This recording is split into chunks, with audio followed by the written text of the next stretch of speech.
Қазақ эпос ұлттық жобасы тұлпар мініп туалған байқауына Шымкент қаласы бойынша 111 мектептен 1116 оқушы, 651 мұғалім өтінім берді.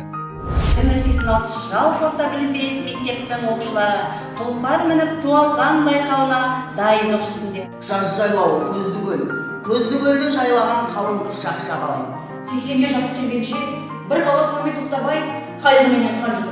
Ыбырай Алтынсарин атындағы нөмірі 65-ші мектеп гимназияның 12 оқушысы және 6 ұстазы бағымды бастан алмасын, алдартымды шалмасын, қияметтік жолдасын, барар-бармас жолымды үйдегі құртқан біледі.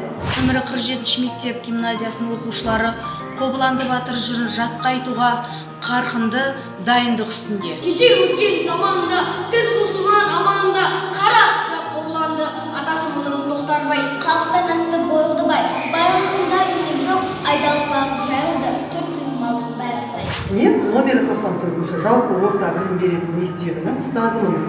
Атасы оның Тоқтарбай, халықтан асқан Болдыбай, байлығында есеп жоқ, айдалып бағып жайылды. Нөмір 90-шы жалпы орта мектебінің 8-ші сынып оқушысы Бейсенбай Батыршынай. Қыс-қыстауы қараспан көкке таласқан, ат үйірінен адасқан, қалың қыпшақ тізіліп, қонса қоныс шабысқан. Қобыланды батыр жырын жатқа айтуға дайынбыз.